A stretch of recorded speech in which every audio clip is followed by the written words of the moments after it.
morning to everyone. I appreciate your coming here. My name is Pat O'Brien. I'm running for State's Attorney's Office. Approximately a week ago today, Olga Marie Calderon reported for a shift at this Walgreens that's in back of me. She was busy at work on a Sunday morning doing her job and working to support her young family consisting of 2 daughters.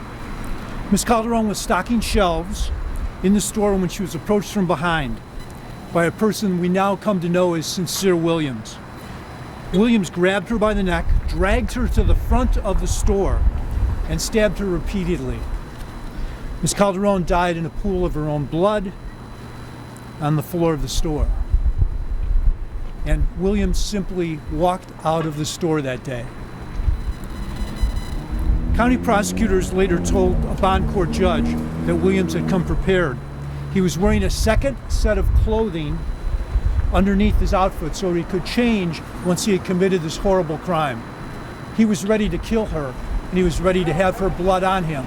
He just didn't want to walk away with it. They noted he was a suspect in 2 prior robberies in the same community and an earlier one in the same store. The murder is a tragedy beyond understanding and beyond measure. And for Ms. Calderon's children, her husband, her family, and for all of us as a community, even more tragic are the circumstances which led or preceded this heinous crime. And those circumstances sit at the doorstep of the present state's attorney, Kim Foxx. Just days before the murder, Sincere Williams was released from electronic monitoring, which he had been on.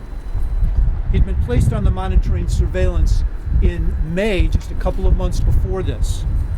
He had been charged with a burglary, which had occurred in May, where he had smashed the window of a gun store in Melrose Park and took away from the store over a dozen weapons. He placed those weapons in an alley under a vehicle. Apparently, he was going to come back and get those weapons. He was arrested shortly after that. He was just 2 days short of his 18th birthday at the time of that burglary, and he was charged as a juvenile, as is required, and placed on electronic monitoring. For reasons that the state's attorney, Ms. Kim Foxx, has not explained, he was released from the monitoring program. And what she needs to explain is why the state's attorney's office remained silent when he was released from monitoring.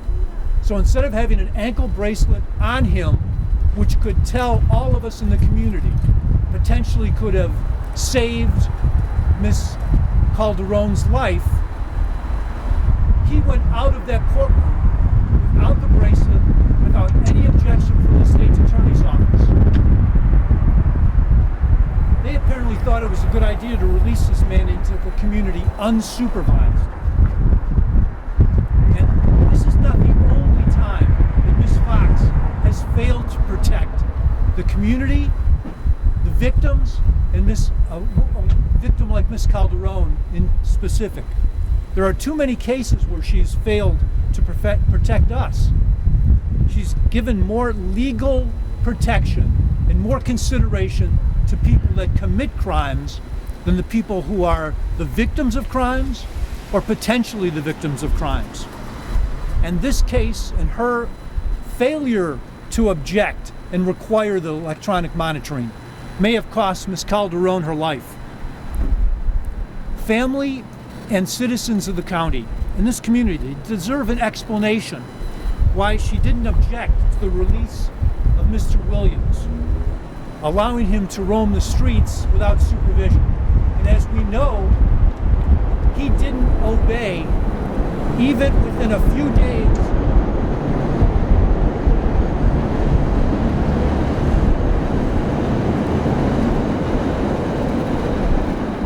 of being released without the ankle monitor. Because we know that on 2 occasions before he murdered Ms. Calderon, he committed attempt robberies.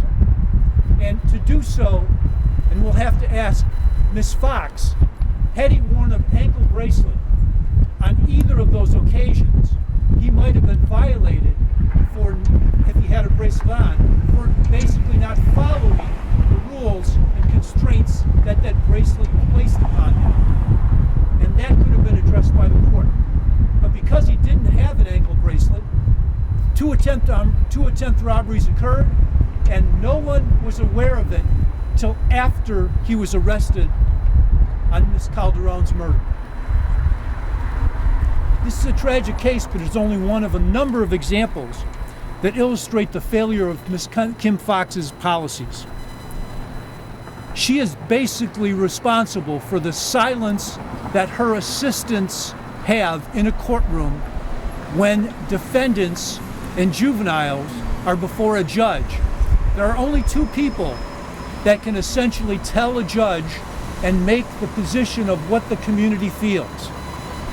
One of them speaks only for the defendant, and that's his attorney. And the other are the assistant state's attorneys that Ms. Fox has under her supervision. And when they remain silent, there is no one that speaks for us. There is no one that speaks for the community, for victims, and sadly and tragically for Ms. Calderon.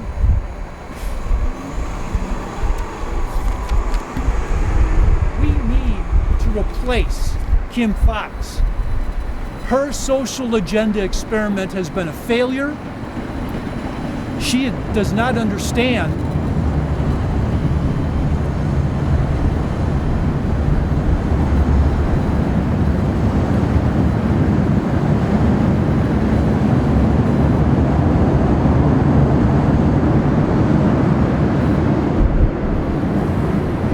that it is the role and the duty of the state's attorney's office to speak for us, to speak for victims. They have no voice. Ms. Calderon has no voice. She won't be able to go back to her children. She won't be able to raise them. And that's on Ms. Fox. Her policies favor criminals over victims, and she has to be replaced. Today I'm calling on Ms. Fox to explain her actions in this case without misleading statements, without data manipulations, and without any excuses which she seems to have an abundance of. Ms. Calderon's family and this community deserve no less. If there are any questions, I'll take them at this point. How you would have treated this 18-year-old teenage man accused of stabbing Yes. in that gun store robbery? There are some facts that are unknown to us because juvenile court records remain closed unless and until there's a case like this where it brings the defendant into adult court, and then those records are going to be opened and potentially used in the adult prosecution. But I would have done this. We're not talking about a burglary back in May of a garage where a bicycle was taken. We're talking about a burglary where Mr. Williams used a hammer to break the window and steal more than a dozen handguns. Now, he took them out of the store, put them under a car, but potentially was going to come back for them. That's a gun case. That's over a dozen counts of a gun case. He should have been charged with that in addition to the burglary. This is not something that is a minor offense where you look at someone who is a juvenile and say, it's something that essentially is a prank. This isn't a prank. You don't have to look at what happens after to know that Mr. Williams was a significant threat to the community. You don't steal over a dozen guns, place them under a vehicle potentially to come back and take them, and be treated as if it's a nothing crime. I would have had an assistant state's attorney ask that he remain in custody, which can happen, up to 30 days and more if it's appropriate. At a minimum, when he was on that ankle bracelet, there was no reason to take him off it. He should have been restricted to his house. He should have been monitored as to where his whereabouts were, and had that occurred on one or both of the attempt robberies that happened prior to Mr. Calderon's murder, he would have been violated, brought back into court, and put in custody. And those would have been felony offenses, and those would have been when he was an adult and not a juvenile. She's failed us in every respect. She doesn't have the experience, she doesn't have the judgment, and she certainly doesn't have the character for this job. Judge, are you pointing the finger of blame for inappropriate use and monitoring of this electronic surveillance through bracelets, ankles, so forth? Are you pointing it only at State's Attorney Kim Foxx, or are you also pointing it at Chief Judge Tim Evans, also at Cook County Board President Tony Preckwinkle, Mayor Lori Lightfoot? How far does your blame go? Well, my blame doesn't have to go any further at this point than Ms. Fox.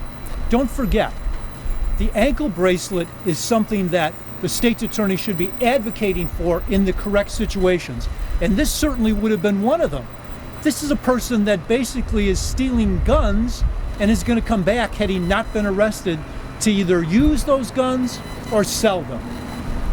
You don't have to go further up the food chain to have anyone to blame on this.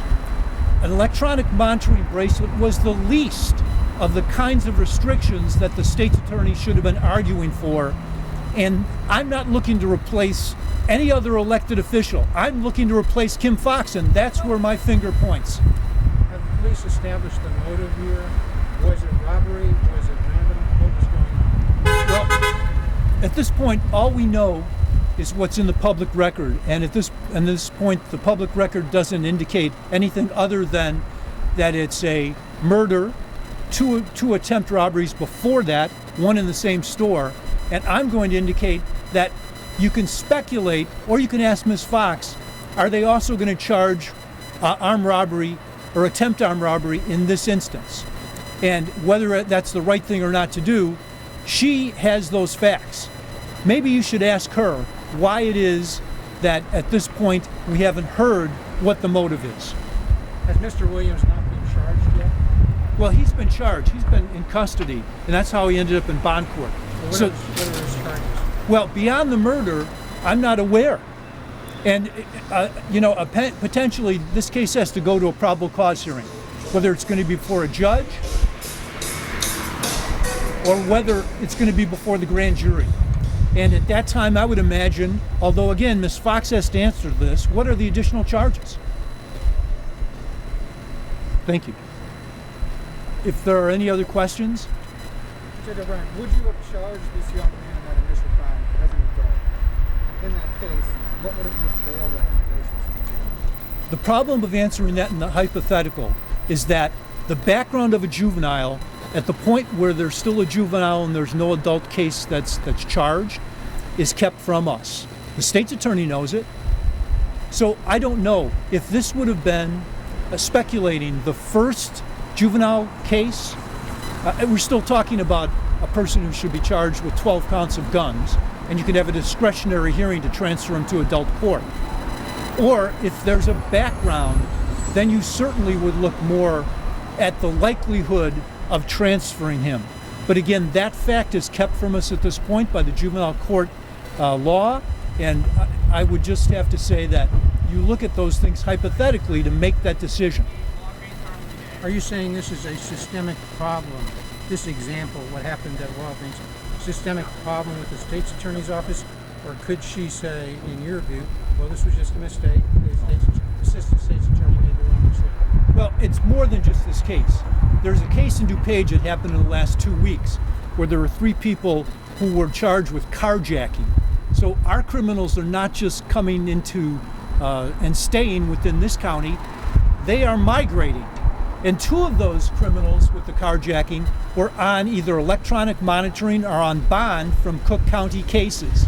So this is a situation where Ms. Fox and her assistants, because of her policy, are failing to recognize that there are certain people that are a danger to the community. She has to protect us. She has to protect victims who may be people both in the past and in the future. And simply because the victim is a victim living in another county, she still has to protect everyone.